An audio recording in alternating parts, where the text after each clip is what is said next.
We completed the PCB a couple of videos ago, but we never really sent it for manufacturing because the PCB wasn't optimized nor was it built with a very accurate dimensions. In this video, we'll rebuild the PCB with proper dimensions so it can fit within the 3D model.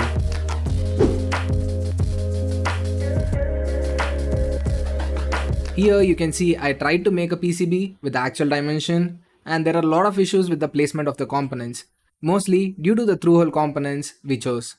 So let's try to remake a new version for this PCB. Unfortunately, KiCad currently doesn't support version control by default. We have to either use a Git or we have to duplicate the KiCad project folder to make a new version. In this video, I'll use the latter method so it would be easier for people who are unaware of how Git works. I'll just duplicate the project folder and open the PCB layout of the project. Currently, we'll keep the existing layout for the reference and see how we can fit all these components within the required dimension. And to get this dimension, let's take a look at the 3D model and check for the dimension of the base where the PCB will be sitting on. You can check the link in the description where you can download this 3D file and explore for yourself. In this case, we need 18 mm in radius. But making a PCB with the exact radius of 18 mm can cause tolerance issues while 3D printing this model. So let's go back to the PCB editor and make a circle with a radius of 17 mm in the edge cut layer. This will give us a little wiggle room for the PCB to fit within the model without any tolerance issues.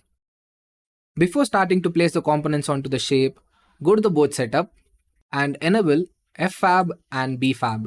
We deactivated these layers to reduce the complexity when we started learning KiCad.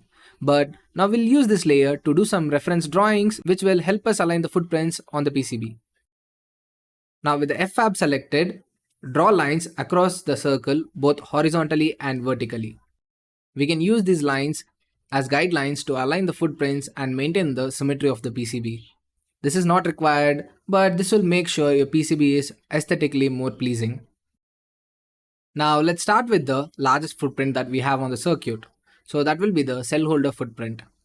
To place it very accurately within the PCB, you can just play around with this grid settings to make sure that you efficiently use the spacing around the PCB. Once we have aligned the cell holder to the lines, you would have realized this footprint alone consumes 70% of the PCB. But still, I don't want to change this footprint even though there are other alternatives which can take way less space, either by using a different cell or by using a different cell holder. For example, if I search for the term minimum footprint cell holder CR2032 online, I can find plenty of different options. But the issue is most of them are very expensive and not easy to source at very low quantity. So here I'm trading off the space for easier sourcing and cost reduction. Coming back to the PCB editor, we'll try to move the LDR, LED and the microphone to the PCB.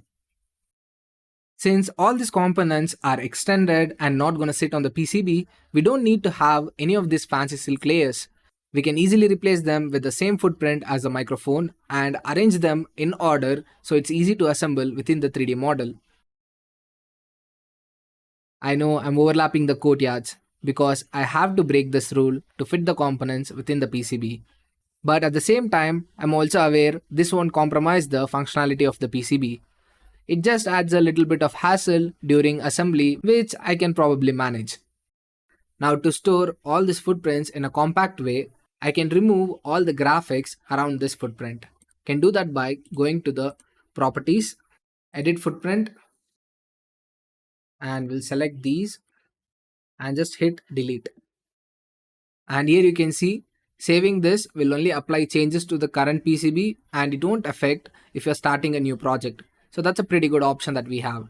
But if you want to use this for multiple projects, you can always choose Save As, create a new library and then store within it. For now, I'll just click on Ctrl S for save and let's go back. And you can see we don't have the silk layer for this. Similarly, I'll do for the rest of the two.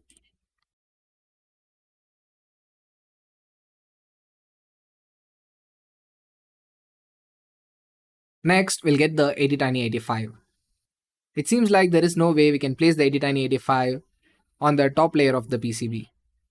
We can try placing this footprint to the bottom of the PCB by flipping the footprint. We can do that in two ways, either by using the shortcut letter F or you can just right click and click on change side. But still, this would cause a lot of issues during soldering and how it might interact with the cell holder. So how about we change the Attiny85 to the SMD version? Let's quickly check on the Attiny85 datasheet. Here we have the dimension and the footprint for the SMD version of the Attiny85. But the big question is, can I source them? After a quick search online, I finally found the part.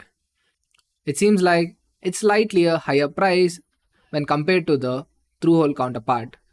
But this version of Attiny85 will be a better candidate for our PCB. So let's go back to the PCB layout editor and change the footprint of the Attiny85. From the previous videos, you should be familiar with how this process works. Luckily, we did not have to create or download an external footprint for this Attiny85 SMD, as KiCad had them by default under the SOIC package.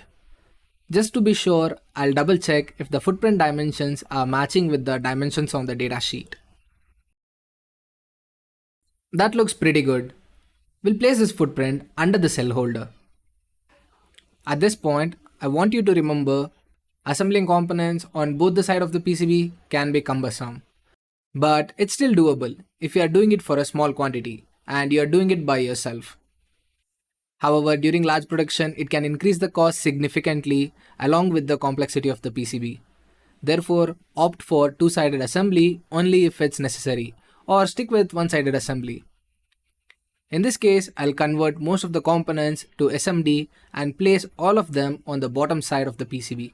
So I can perform automatic assembly on the bottom, and once the assembled PCB arrives, I can just install the cell holder manually with very little soldering. Let's start with changing the footprints of the through-hole resistor into the footprint of SMD resistors. For many beginners, these names might be very confusing with the package names and the various codes. So choosing the right package for the SMD resistor will depend on multiple factors. First, power rating. This will depend on the voltage and the current consumption of the circuit. In our case, it's pretty low. The voltage is around 3.3 volt and I'll assume the circuit consumes around 50 milliamp. With this value, we'll roughly get the power of 0.165.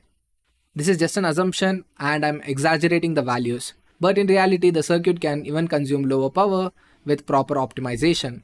According to this value, if we try to select, we have the options from 2512 till 0805. Maybe even 0603 or 0402 depending on the manufacturer. Since now we know the range of package options we have based on the power rating, we need to shortlist these values based on the size constraint in the PCB, ease of assembly, and finally the cost. In terms of size constraint, we have plenty of space on the PCB, and also we need to place only 3 resistors. So still our option lies between 2512 to 0402. Since I'm not planning to go for mass manufacturing, I want to assemble most of them by myself. The 0402 package and 0603 package makes the assembly job a little difficult because the size of these packages is roughly around 1 mm. And without proper tools, assembling these small packages can be quite hectic. Anyway, with this, the options fall between 2512 to 0805. Now it's really your choice what you need to select. Personally, if I look into the availability and the cost, I already have plenty of 0805 packages, and also it's extremely cheap for me to source them at very small quantities. Whereas for the other packages, I might have to buy them at a larger quantity and invest again. So I'll stick with 0805. But remember, you're totally free to choose based on your requirements and the availability. Now coming back to the PCB layout, I'll change the resistors footprint with 0805 package. And here KiCad provides me with 2 options. One without the hand solder tag and one with the hand solder tag. I'll choose the second one because this will slightly have a larger pad for easy soldering with a soldering iron. So I'll quickly do the same for the rest of the resistors.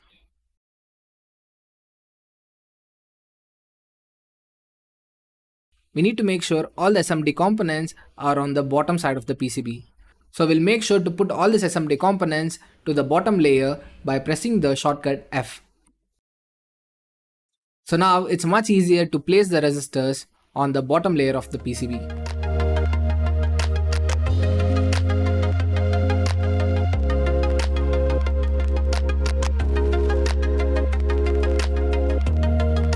Similarly, the switch I chose is quite large, and soldering on the top layer will just increase the cost of assembly, just like I said before.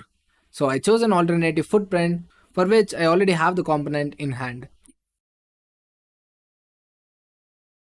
But accessing this from the bottom can be a hassle when the PCB is placed on the model. So I'll cut a small slot using the edge cut layer and these graphic tools.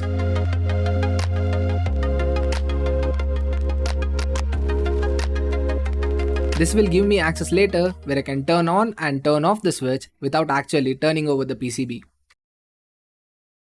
With this, we have successfully compressed the size of the PCB significantly from 36mm to just 17mm.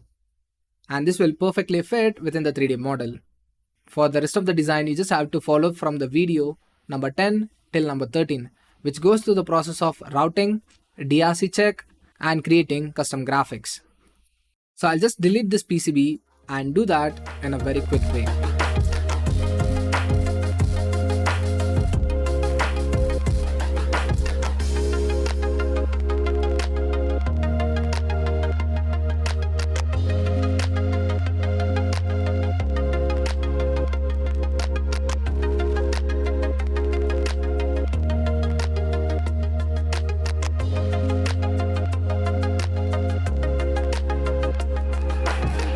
Now I can generate a Gerber file for this PCB and send it for manufacturing. And thanks for watching the series until the end. We have covered a wide range of topics related to KiCad 7. And I really hope you learned valuable skills and techniques for designing effective and efficient PCBs. If you have been following this series from the start and you have been working on something new, post your first PCB for review on PCB Cupid and get feedbacks from other users. If you find this series helpful, subscribe to the channel for similar content and also share it with people who might be interested in learning about PCB. And also, if you like us to make a tutorial or a video on a particular topic related to PCB, feel free to comment them below. Until then, keep learning and keep creating.